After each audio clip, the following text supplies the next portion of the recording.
কালকে 14 ফেব্রুয়ারি না, এই জন্য এখন যাতে ফুল কিনতে, বুঝতে পারিস? গার্লফ্রেন্ডের জন্য আজকে ফুল কিনবো, গিফট কিনবো, অনেক প্ল্যান প্রোগ্রাম রয়েছে। তুই এদিকে আয়, আগে এই লোকটার কিছু দে, দান কর আগে একটু। চাচা আপনার দেওয়ার মতন টাকা নেই আমার কাছে। আচ্ছা ঠিক আছে চাচা, মাফ করে দেন। তোর পকেটে তো টাকায় ভরা। হ্যাঁ, ওই টাকা যে গিফট কেনার টাকা আর ফুল কেনার টাকা, ওখান থেকে যদি আবার দান করি তাহলে তো কম পড়ে যাবে না। ভাই। হ্যাঁ ভাই। এই গোলাপ ফুলের দাম কত? ও ভাই, এই ফুল আজকে বিক্রি হবে না ভাই। তো কবে বিক্রি হবে? ফুল কালকে বিক্রি হবে সব। তা আজকে বিক্রি করলে আপনার সমস্যা কি? ওর সমস্যা আছে ভাই, আপনি কালকে আসেন। এ কয় কি? কি করছে বুঝতেছিস না? কালকে 14 ফেব্রুয়ারি, কালকে বেশি দামে ফুল বিক্রি করতে পারবে। আজকে তোর কাছে কম দামে ফুল বিক্রি করলি, ওদের লস না? আচ্ছা তোর ফুল কি জন্য লাগবে বুঝলাম না। সারা জীবন রাজমিস্ত্রি করে মনে করে টাকা গুছাইছিস, সেই টাকা দিয়ে এখন ফুল কিনতে আইছিস, আর গার্লফ্রেন্ডে গিফট দিয়ে লাভ কি? আরে ওরে গিফট ছাড়া কারে গিফট দেবো আমি? এই যে আমি কাজ কাম করতেছি, টাকা পয়সা গুছাচ্ছি, কাজ জন্য গুছাচ্ছি, সব তো ওর জন্যই। ওর আর আমার প্রেম সম্পর্কে তোর কোনো ধারণা নেই, বুঝেছিস? ওর সাথে তো আমার রিয়েল প্রেম, বুঝেছিস? 2-1 দিনের ভিতরে ওর আমি বিয়ে করবো। মনে কর আমার বাড়ি খাওয়া চাল ডাল কিছু থাকুক বা না থাকুক, আমি কাজ শেষে 500 টাকা হাজিরা পাই, ওখান থেকে বিকেল বেলা 300-400 টাকা বিকাশে মেরে দিই, কারণ গার্লফ্রেন্ডই তো আমার সব। তাহলে কি আর করার, নে ফুল জায়গা জমি বিক্রি করে এনে ফুল কেন। যত বেশি দাম দিয়ে ফুল কিনবি তত ভালোবাসা গভীর হবে, বুঝতে পারিস? এটাই তো মনে করতেছিস। এই যে ফুলওয়ালা ভাই, আপনি কালকে যত দামে ফুল বিক্রি করবেন তত দামে আজকে এর কাছে ফুল বিক্রি করেন ভাই, আপনার লাভ হবে, লস হবে না। এই কেন ফুল কেন, কি কি ফুল কিনবি কেন? ভাই ওই গোলাপ ফুলের দাম কত করে? গোলাপ ফুল কালকের জন্য 200 টাকা পিস। আর যদি সব ফুল মিলাই একটা তুড়া বানাইনি তাহলে? একটা তুড়া যদি বানায় নেন তাহলে আছে 2000 টাকা লাগবে। এ কয় কি? এদিক টাকাচ্ছিস কেন? তুই নে, তোর তো টাকার অভাব নেই, পাগল নে। গার্লফ্রেন্ডে দিবি এত দাম, এসব করে লাভ আছে? আচ্ছা ভাই দেন। এই নেন ভাই। ওয়াও কত সুন্দর। এনে ধর। এ কি কসুর মাথা কিনেছে 2000 টাকা দিয়ে? কষ্টের টাকা উড়োচ্ছে কিভাবে দেখো। এদিক দে। দিয়ে পানি খা। আবার মোবাইলের শোরুমে কি জন্য আসলি? গার্লফ্রেন্ডের একটা আইফোন গিফট দেবো, বুঝতে পারছিস? ওরে আমার খুদা, তুই গার্লফ্রেন্ডের আইফোন দিবি?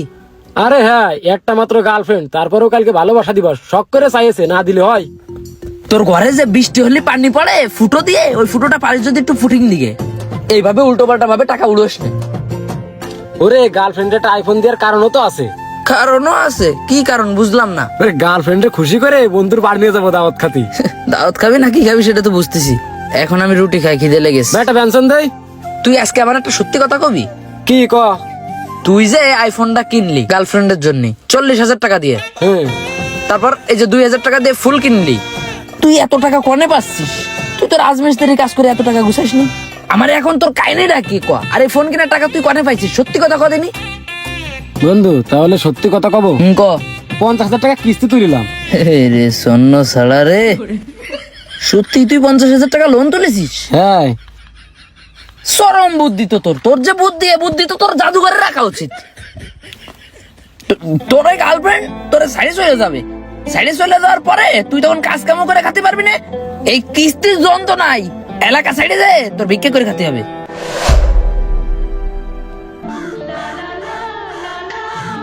ফেসবুকের প্রেম আজকে প্রথম দেখা, ও ফিলিংসটাই অন্যরকম লাগতেছে। গিফট দিয়ে পটায় বিয়ে করে ফেলবো। গ্রামের লোক কয় আমার নাকি বিয়ে হবে না। লোকেশন মতন চলে আসি, এবার একটা ফোন লাগাই। হ্যালো, আমি হচ্ছে যশোরের বিখ্যাত জাবির হোটেল আছে না, হ্যাঁ ওর নিচে দাঁড়ায় রয়েছি। দেখবা হাতে ফুল আর আইফোনের বক্স আছে। হ্যাঁ হ্যাঁ আচ্ছা আসো।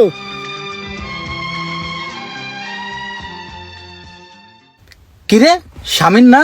কিরে শামিন, তোর হাতে ফুল, হাতে আইফোন, চোখে সানগ্লাস, গার্লফ্রেন্ডের সাথে দেখা করতে আসছিস? তোর মতো বলো তো দুনিয়ার আমি একটাও দেখিনি। আজকে 14 ফেব্রুয়ারি, মানুষ গার্লফ্রেন্ডের সাথে দেখা করতে আসে নাকি ভিক্ষুকের সাথে দেখা করতে আসতো? টিঙ্কুর সাথে করিস রাজমিস্ত্রির কাজ, আর তোর ভাবসাব দেখে তো মনে হচ্ছে তুই কোটিপতি সাবাল। এই 1 গ্রামের লোক তুই, তো শহরে পড়া যেন ফিরতে আয় না। ভাই তুই বাড়ি যা, তোর ভালো ভালো করছিস, আমার সামনে তো সর যা, ছোট লোকের বাচ্চা যা। চশমার পরে ভাবের জ্বালাই বাসে না। আল্লাহ মালিক। ও ভাই, আমার না একটা কিডনি ড্যামেজ হয়ে গেছে, ডাক্তার কয়েছে বেশি দিন বাঁচবো না, আমারে কটা সাহায্য দেবেন? আমি সারাদিন কিছু খাইনি। ও ভাই, আমার না কিডনি নষ্ট হয়ে গেছে ভাই, আমি না বেশি দিন বাঁচবো না, আমার কটা সাহায্য দেবেন? হ্যাঁ কিরে শামিম, তুই বিক্রি করে বেড়াচ্ছিস? আরে হ্যাঁ রে, গার্লফ্রেন্ড আমার একবারে ভিক্ষুক বানাই ছাড়েছে। সে গার্লফ্রেন্ডের পরে বিটে বেসে একটা সোনার চেন কিনে দিলাম, সে অন্য একজনের সাথে ভাগিয়ে গেছে। মানে তার জন্য তুই ঢাকা শহরে এসে বিক্রি করতেছিস? তোর কি আর কোনো কাজ জুটতেছে না? আর তোর কিডনি ড্যামেজ? না রে দোস্ত, ওই কথা না বললে তো এখনকার লোক আর ভিক্ষে দেবে না, তাই না? আর তোর কোন গার্লফ্রেন্ড? ওই গার্লফ্রেন্ড যে গার্লফ্রেন্ডের তুই কিস্তি তুলে আইফোন কিনে দিছিলি? আরে হ্যাঁ, তাছাড়া তো আর কোনোদিন একটা পটাতে পারিনি পাগল। তারপরে শুধু ফোন না, গ্রামের তে আরো অনেক ধার দেনা করে ওরে অনেক কিছু কিনে দিছি। তারপরে ও আমার ছাড়ে চলে গেছে। পরে গ্রামের লোকজন টাকা পয়সার জন্য আমার চাপ দিচ্ছিল, কিস্তি এলা আমার পুলিশ দিয়ে ধরাই দেবে তাই করছিল, এই জন্যই পলাই ঢাকায় চলে আসি। তোরে আমি ওই সময় বারবার বোঝাইছি, তুই আমার কথা শুনিস নাই। তোর ঘরের চাউল থাকতো না, তোর পেটে ভাত থাকতো না, তোর ঘর বাড়ি ছিল ভাঙা, তুই সেগুলার দিকে খেয়াল না রেখে গার্লফ্রেন্ডের দামি দামি গিফট দিছিস, গার্লফ্রেন্ডের পিছনে টাকা উড়াইছিস। তুই ভিক্ষুকরা জীবনে একটা টাকা দিসনি, আর আজকে তুই কি হয়েছিস? নিজেই ভিক্ষুক হয়ে গেছিস শুধুমাত্র তোর কর্মের দোষে। কই সে গার্লফ্রেন্ড যারা তুই হাজার হাজার টাকা দিয়ে ফুল কিনে দিতিস, ভালোবাসা পালন করতিস? ছেড়ে গেছে, যাবেই তো, কারণ টাকা পয়সা দিয়ে গিফট দিয়ে কখনো ভালোবাসা পাওয়া যায় না। আজকের তোর এই পরিণতির জন্য তোর কপালেরও দোষ না, তোর ভাগ্যেরও দোষ না, তোর কর্মের দোষ।